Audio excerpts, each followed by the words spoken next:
नमस्कार, आप देख रहे हैं मंडी लाइव कॉलर शो और मेरे साथ में दो जानकारी मौजूद हैं। अजय केडिया हैं और अनुज गुप्ता हैं। आपके सवालों के जवाब देने के लिए दोनों से हम बातचीत करेंगे और उनकी राय भी जानेंगे अलग अलग कम्युनिटीज में। लेकिन कार्यक्रम की शुरुआत कर लेते हैं बम्पर कॉल के साथ। कौन कौन सी कॉल्स है जिनके ऊपर आप शुरुआत में ही नजर बनाकर रख सकते हैं, जहां पे एक अच्छी तेजी या फिर अच्छे मोमेंटम की उम्मीद लगाई जा सकती है। केडिया कम्युनिटीज मानता है कि आप सोना खरीद के चल सकते हैं। 25,900 के लेवल पे आप खरीदारी करें। स्टॉप लॉस 25,750 का रखें। 26,150 तक की चाल दिखा सकता है, यानी कि अभी भी मौजूदा स्तर करीब 100 रुपए का वेबसाइट सोने में खुलता हुआ दिखाई पड़ सकता है। लेकिन कोई डिप आए तो वहां खरीदारी करिएगा। आप क्रूड में बिकवाली करके चल सकते हैं। डाउनवर्ड ट्रेंड हो सकता है आगे भी रहे। 22-20 के आसपास ही बिकवाली करें, यानी कोई तेजी मिलती है आपको 20-25 रुपए का एक स्पाइक मिलता है तो वहां बेचें। 22-72 का एक स्टॉप लॉस जरूर रखें, यानी कि डीप स्टॉप लॉस रहेगा। लेकिन हाँ, टारगेट्स डाउन साइड पे थोड़े और खुलते हुए दिखाई पड़ सकते हैं। इसके अलावा एंजल कमोडिटीज मानता है कि आप कॉपर में बिकवाली करके चल सकते हैं। करीब 302 रुपए के टारगेट्स के 290 के टारगेट्स के लिए बिकवाली करें, लेकिन 302 का एक स्ट्रिक्ट स्टॉप लॉस यहाँ पर मेंटेन कर सकते हैं 297 के आसपास। यानी कि थोड़ा सा कुछ भी अगर पुल बैक आता है कॉपर में तो आप वहां पर इस्तेमाल कर सकते हैं बिकवाली करने के लिए। तो ये आपको राय दी गई है एंजल कमोडिटीज की तरफ से। और उसके अलावा क्रूड में जिस तरह का एक ट्रेंड देखने को मिला है उसमें हमारे बाकी जानकारी मान रहे हैं कि यहाँ पर बिकवाली करके चल सकते हैं। क्रूड में बिकवाली का दौर अभी भी बना हुआ है। 12 साल के निचले स्तरों पर आ चुका है। 33 बैरल के करीब ब्रेंट का भाव है और 1.5% ज्यादा गिरावट ब्रेंट में देखने को मिल रही है। तो क्रूड में जो बिकवाली है हो सकता है यहाँ पर कुछ एक ट्रेंड देखने को मिले। इसके अलावा बातचीत कर लेते हैं कुछ दर्शकों से भी। हमारे साथ राहुल है, देवास से पहले दर्शक मौजूद भी है। राहुल जी नमस्कार। नमस्कार सर। नमस्कार। नमस्कार राहुल जी, क्या सवाल आपका पूछिए। सर मेरे दो सवाल है, तो सोया ऑयल पे और एनजी पे सर। आपने पहला सवाल तो पूछा है सोया पे और दूसरा एनजी पे। हाँ सर, सोया ऑयल मैंने 695 पे सेल कर रखा हुआ फरवरी। ओके। और एनजी 164 पे बाय कर रखी है उसमें मैंने। चलिए अनुज, सवाल सोया और एनजी पर है। सोया की पोजीशन की 600 रुपए के ऊपर की है और एनजी के केस में भी इनकी बायर है।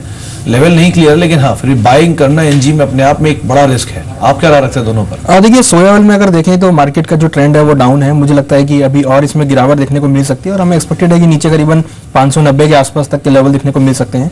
साथ में अगर हम एनजी की बात करें तो एनजी में जो ट्रेंड है वो पॉजिटिव साइड में है। मुझे लगता है कि नेचुरल गैस में करीबन 165 से लेकर 168 तक लेवल देखने को मिल सकते हैं। तो अगर इनकी बाइंग की पोजीशन है नेचुरल गैस में तो होल्ड करके चलें। 168 के आसपास तक लेवल देखने को मिल सकते हैं। जी, तो 168 तक के लेवल देखने को मिल सकते हैं। एक पुल बैक एटलीस्ट यहाँ पे जरूर आ सकता है। आप बने रहे, आपको यही राय दी गई है। हो सकता है कुछ एक पुल बैक आता है तो 164-168 तक की चाल ये कमोडिटी दिखाए। लेकिन हाँ, स्टॉप लॉस को स्ट्रिक्टली आप जरूर फॉलो करिए। आगे भी बातचीत करेंगे, लेकिन अजय एक राय आपकी चाहेंगे स्पेशली क्रूड के ऊपर। जिस तरह से डाउनवर्ड ट्रेंड देखने को मिल रहा है क्रूड के अंदर, आपकी राय क्या कहती है? क्या फर्दर डाउन साइड रह सकता है या एटलीस्ट एक टेक्निकल बाउंस बैक देखने को मिल सकता है? Good evening Sumit. डेफिनेटली अगर टेक्निकल ग्राउंड पे देखा जाए तो मार्केट काफी ज्यादा ओवर सोल्ड में हमने इससे पहले भी देखा था। प्राइजेस में थोड़ी बाउंस जरूर आती है, बट जिस ढंग से हमने पिछले हफ्ते में चाइना का जो हैवॉक देखा है वो कहीं ना कहीं एक डिमांड कंसर्न करते हैं, क्योंकि नवंबर मंथ में चाइना का इंपोर्ट काफी ज्यादा था। इस वक्त वो कंसर्न बना हुआ है। तो ओवरऑल मुझे लगता है जब तक ये फंडामेंटल्स सुधरते नहीं है, नीचे में 28 से 27 डॉलर तक के भी लेवल क्रूड में देखने मिल सकते हैं। जी, चलिए इसके अलावा कॉपर को लेकर व्यू ले लेते हैं। हमारे साथ अनुज आपसे ही ये व्यू लेना चाहेंगे रादर। कॉपर में किस तरह का एक ट्रेंड आप देख रहे हैं, क्योंकि आज ये करीब 2.25% नीचे है, बहुत ज्यादा हाई लेवल से टूटा भी है। आपकी राय कॉपर में, आपको लगता है कि कुछ पुल बैक एटलीस्ट देखने को मिलेगा शुरुआती दौर में, फिर अगर कुछ भी टेक्निकल बाउंस बैक मिलता है?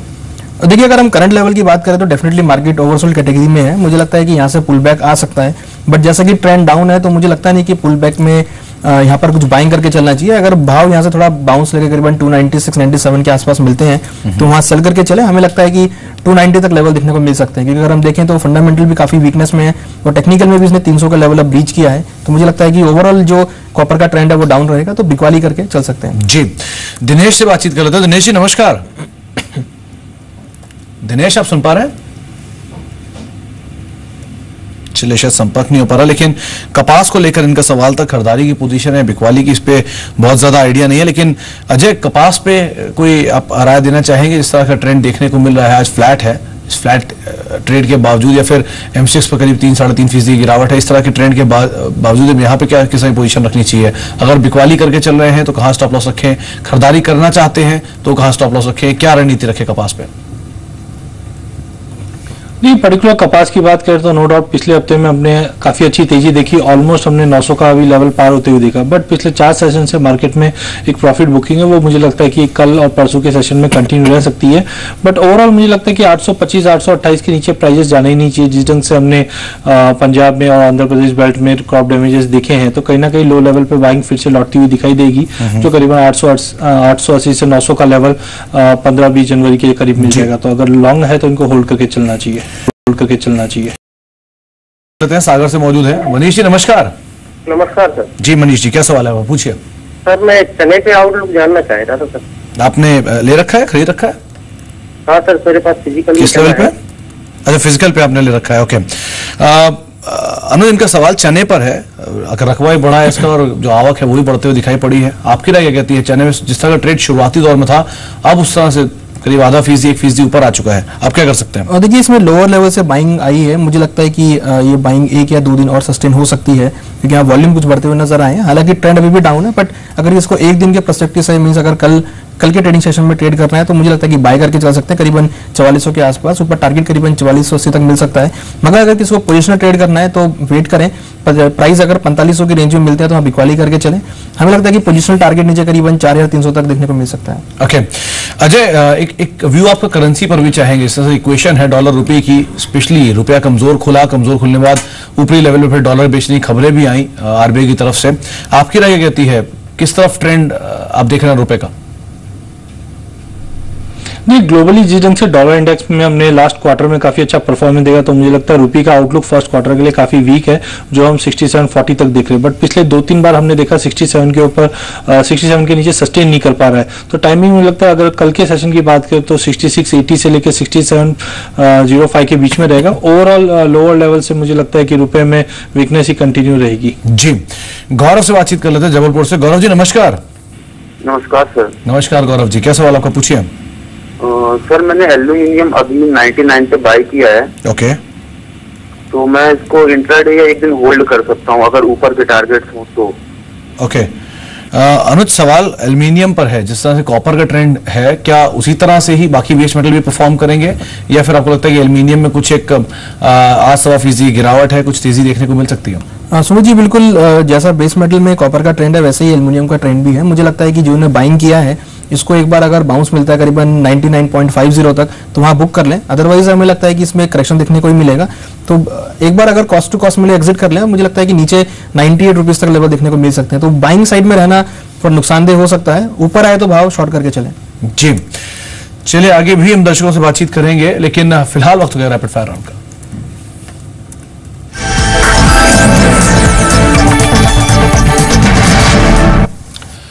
कमोडिटीज रैपिड फायर में सबसे पहले तो अजय आपसे चाहेंगे कोई कमोडिटी जहां पर आप दांव लगा रहे हो। तो मुझे लगता है गोल्ड काफी अच्छा काउंटर जिस ढंग से $1100 के ऊपर सस्टेन कर रहा है। मुझे लगता है 25,900 पे बाय करके चलिए, 25,750 का स्टॉप लॉस रहेगा। 26,150 तक के लेवल गोल्ड में देखे मिल सकते हैं। अनुज, आपकी तरफ से रैपिड फायर कमोडिटी? देखिए, हमारी तरफ से बेस मेटल में सेल रिकमेंडेशन है। कॉपर में बिकवाली करके चल सकते हैं, नीचे टारगेट करीबन 290 रुपीज तक देखने को मिल सकता है। जी, अजय आपकी तरफ से कोई एक और rapid fire commodity? Energy counter में मुझे लगता है कि एनजी पे एक ध्यान रखना चाहिए। जिस ढंग से हमने बाउंस देखा, एक फॉलोअप थोड़ा प्रॉफिट बुकिंग दिखाई दे रहा है काउंटर पे। 165 पे बेच के चलिए, 169 का स्टॉप लॉस रहेगा। 158 तक का एक पुल बैक देखने मिल सकता है। जी, चलो तो एनर्जी स्पेस में हम नेचुरल गैस में बिकवाली कर सकते हैं और कॉपर में बिकवाली करें, ये अनुज का भी मानना है। आप दोनों का भी बहुत बहुत शुक्रिया। अनुज, आपका भी बहुत बहुत शुक्रिया, समय का थोड़ा अभाव रहा इसलिए माफी चाहेंगे। और अजय, आपका भी बहुत बहुत शुक्रिया हमारे साथ मौजूद रहने के लिए, अपना समय में देने के लिए। तो फिलहाल अब मंडी लाइव इवनिंग कॉलर शो को तो यहीं समेटते हैं। जल्द लौटेंगे, बातचीत करेंगे कुछ और खबरों पर भी और कुछ और अहम जो अपडेट्स आ रहे हैं उन पर भी। नमस्कार।